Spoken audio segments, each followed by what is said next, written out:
Chapter 3. Tracker pulled up to the club, his motorcycle roaring to a full stop. Thorn and Lysel's new Ford truck came up behind him. Tracker placed the kickstand down with his boot and stood looking around before he turned off the motor. Then he walked over to the Ford and leaned in the window. "When are you going to get a bike? You can't hang with me with that." "Tomorrow. But I need some cash." "Father hasn't given you that money he's been holding for you? Grandfather left all of us equal shares." "I never thought to ask him." Tracker shook his head and walked through a crowd of humans and shifters waiting outside to get into the overcrowded club. "Hey man, wait your turn," a human shouted. His body was filled with tattoos trying to look dangerous. Tracker turned around and stared at him. "I'm sorry, Mr. Samsa. I didn't know." Thorn trotted through a string of cat shifters and humans to reach Tracker. Tracker didn't say a word. He turned to Thorn standing behind him. "See? We have the power. We can control our destiny. We can blaze our own trail like our grandfather did." He pushed open the door after the two guards stood aside. It was always an event when the young Samsa men came to town. "We can't guarantee it's going to be like this outside of Samsaville. We'll be on our own with humans," Thorn said. "Don't be so negative. We'll be fine. We've got everything we need to survive." The music was loud, and the conversations were louder when they stepped into the room. Tracker and Thorn could hear for miles, and Tracker could pick up a sound through any type of noise. Tracker could hear leaves snap and fall from trees miles away. He could hear the dew fall from grass and land on the ground. Being werewolves in Samsaville gave the two werewolves an obvious sense of self-importance. Just to walk through a crowd of human females who adored werewolves and wanting to be with them made Tracker and Thorn hungry for sex and drove them wild with need and full with arrogance. They raised their nose into the air and took in the scents which passed them. And they eyed every female human and female shifter as they cruised through the club. Hunter's brother Devon had built the club to give the shifter youth a place to raise hell on the weekends, but the place had gotten too big, and the town became too small because it had been growing at an accelerated pace. It was hard to control its growth now that humans wanted to live and work in Samsaville. Samsaville and the club had been a haven for the Samsas, but because of Devon, it was becoming crowded and overrun by young humans looking for a good time. Wilder and his brothers feared its expansion, and they had good reasons. There was a serial killer running around that hadn't been caught and forgotten about by the local law enforcement. Wilder and his brothers felt that it would start up again, and this time the world would put a spotlight on them. That's why the Samsas called in different people, humans and shifters, to work on the case, and still nothing turned up on the killings. Wilder and Lysel didn't think their pack would diminish. He thought by marrying off Lysel's sons, the pack would continue to grow and double.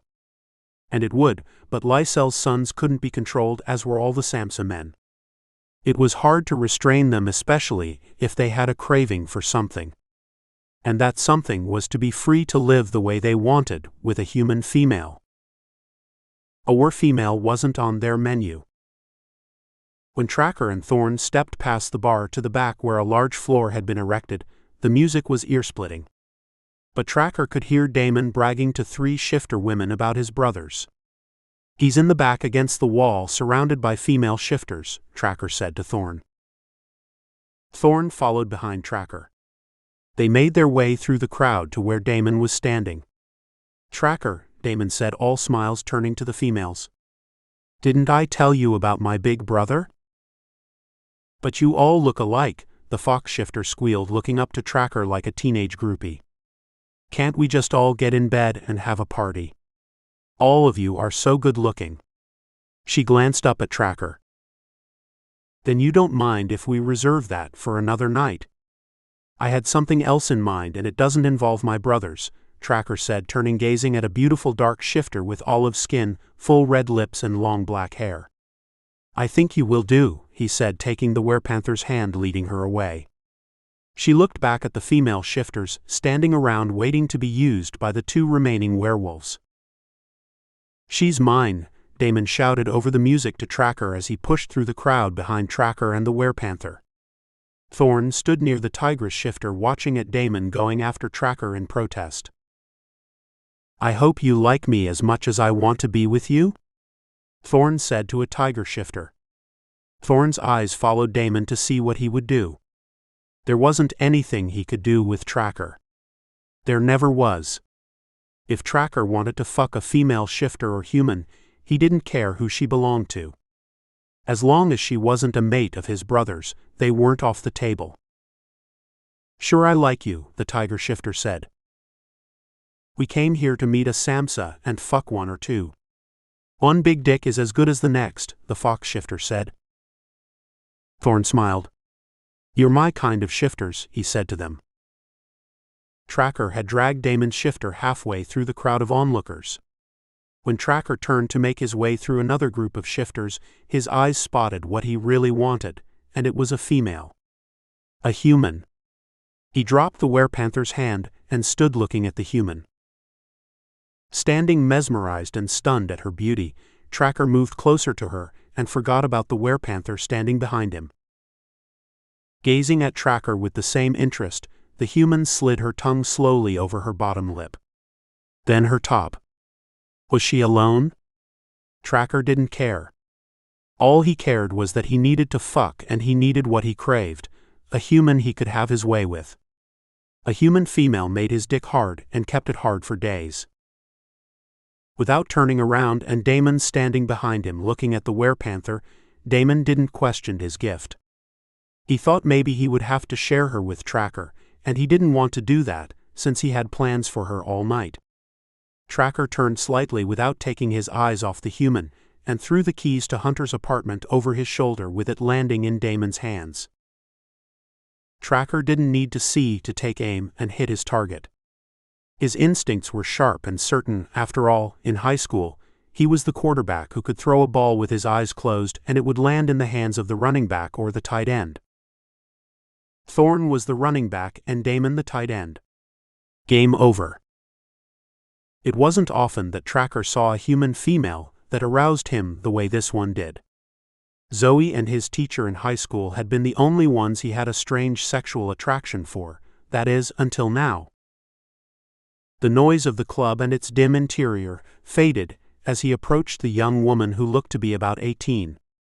The rumbling dance floor with shifters and humans alike jumping and bumping to the music quieted as the crowd drifted away to their tables when the music came to a stop for a second. Standing facing him, not moving, not showing adoration for a Samsa, she didn't appear to be mesmerized by the tall, handsome, dangerous-looking werewolf with the tattoos. He took a step toward her and she stood her ground, not fazed by him. She looked as if she had known his kind before, but it was still something innocent about her.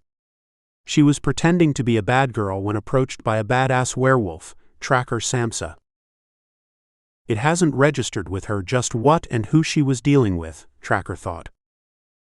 She watched at his tattoos as if counting them, but her eyes were exploring his open leather vest with his bare chest only covered by a thin layer of dark fine hair. Her eyes moved down to his belt buckle. A large turquoise buckle on his belt, the color of his amazing blue eyes, helped hold up his tight leather jeans. She wanted to know what was beyond the buckle. Chills rose on the ends of her hair on her arm as her gaze traveled the length of his fine hair trailing down his pants and disappearing before her eyes landed on the large swell in his pants. She caught herself looking, and Tracker caught her curious stare. But it was too late when her eyes met Tracker's, and he had a smile a mile wide across his face. Tracker, on the other hand, was determined to take her from anyone who tried to claim her tonight. He wanted her, and he had to have her, and he would make time for her for a few more nights if he had to. He was just that attracted to her. He stood in front of the girl as the lights flashed on and off, and with the light slashing across his chest. "Are you here alone?" he said, looking at every part of her with a seductive glance. His voice deep and sounding sexy with every word.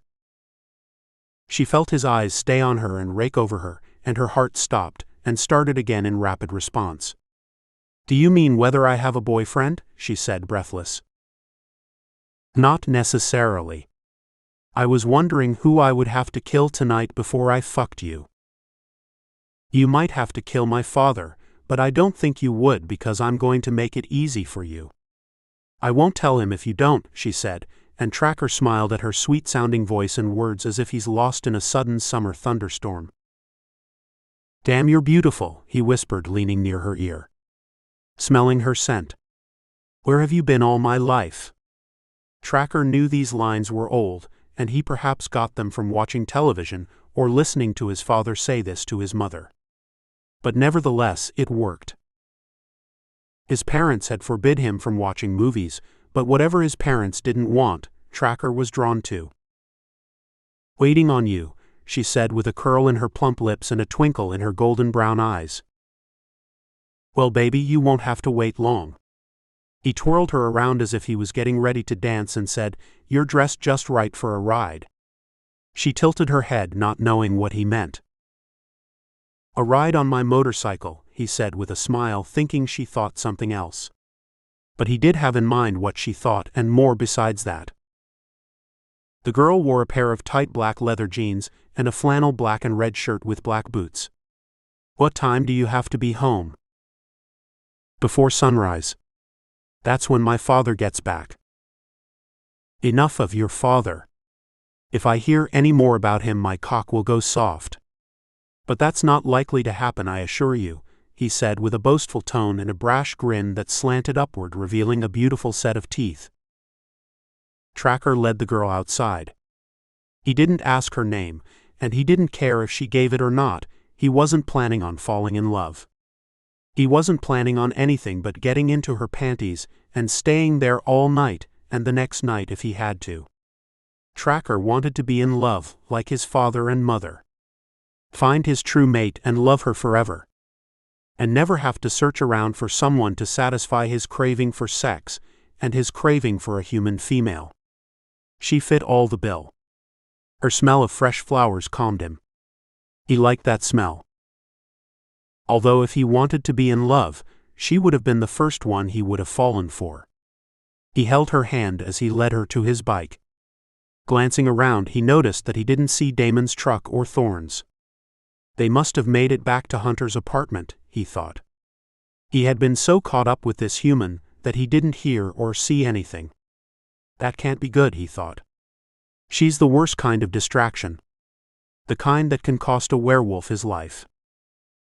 Tracker considered going to the apartment, but he changed his mind. He needed privacy with his delicate rose. He had to pluck her petals and break her hymen, and he didn't want his brothers to hear her enjoyable scream when he entered her.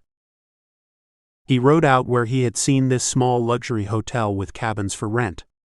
He had plans for this beautiful young human. He needed to give her something she wouldn't soon forget. By the way she behaved, quiet and holding on to him tight as he rode into the night, he knew this had been her first time on a bike. Her hard breasts pressed against his back, he came to the conclusion that she had never been with a man or werewolf. He inhaled her scent, and he knew she had never been touched, and his cock became harder just thinking about entering her fresh opening. Tracker came to a stop at the entrance of the hotel. He helped her off the bike, holding her trembling hand. Nevertheless, she let him take her up to the desk. "Hello, Mr. Samsa. Happy to see you again." The girl glanced up at Tracker. "No, it wasn't me. It must have been one of my brothers. There are 8 of us." "Oh yes. I forgot." Not sure it wasn't Tracker, he handed him the keys. How could he miss someone as tall as Tracker? The others weren't as tall, and their shoulders weren't as wide, but then he could be wrong. Opening the door to the room, the girl stood back.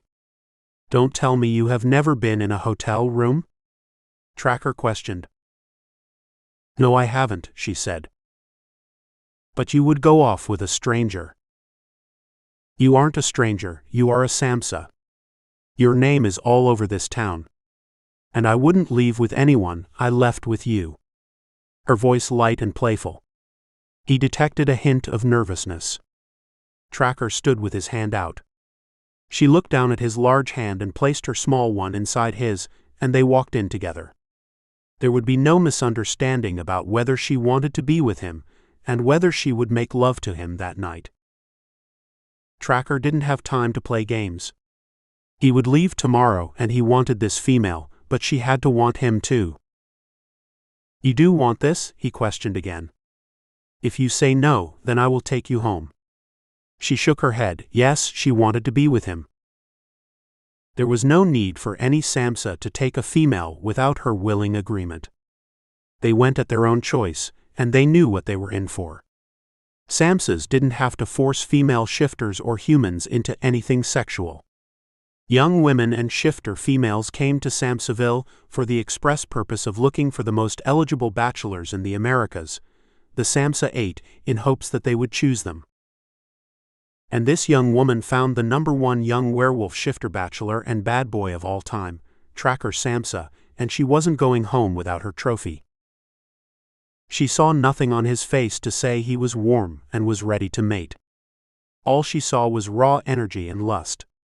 It took only a few minutes in the room when he stripped in front of her, and turned with his hard ass and walked into the shower.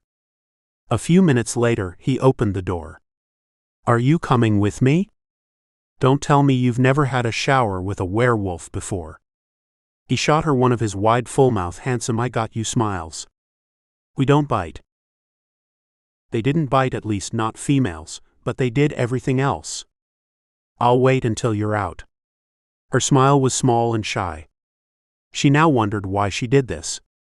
She had gone there to be noticed by Tracker, and he did take notice of her, but she didn't think it would be that easy. There were too many beautiful girls circling the room when he came in. She had seen him through the dim light and the noise of voices and music booming throughout the room, but wasn't sure he had seen her.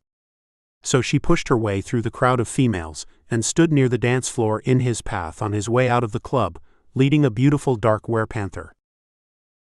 "Suit yourself, but you don't know what you're missing." Tracker held his throbbing cock. It had come unhinged since he met this girl, and he was trying to hide his need to have her. He didn't want to seem desperate, but desperate he was. She had an effect on him, more so than any human or shifter he had met before.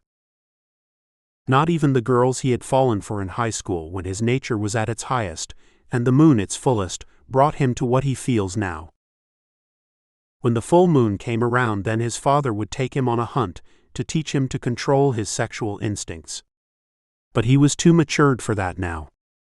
And he didn't want to control his desire, especially not now, and not with her. Lysel had said to him, "I don't want you out there ruining every female human you come into contact with. We can't pay off every female who claims you frightened her when you got ready to have sex with her." "But I never had sex with her, father," Tracker had said on more than one occasion. "She just sucked my dick." "What you are carrying between your legs is a weapon. If you don't harness it and learn to control it," Lysel had said to Tracker when he was just a pup in high school, "it will get you in trouble of the worst kind. You can't go around having sex with any girl that smiles at you and offers you her body." And Lysel enrolled him in a sports program and let Tracker choose. Thorn and Damon followed. Lysel didn't know if this wouldn't curtail his amorous behavior or nature. But it was worth a try. As it turned out, Tracker chose football. He was perfect for the sport. With a strong arm and a body to match, there was nothing he couldn't do from running and throwing the football. After winning all their games with the help of Thorn and Damon, he became the most sought-after male in high school, and all-around bad boy. His popularity only increased to Lysel's dismay. That's when he and Adrian thought it best, when Tracker graduated from high school, he should go live and work with Hunter. Living with Hunter, he could keep an eye out for Tracker and teach his younger brother how to control his desires during the full moon. The distraction of a job had helped him, but now after leaving the company and Hunter, there was nothing to rein in an out-of-control werewolf who thought the world belonged to him, along with any female he desired.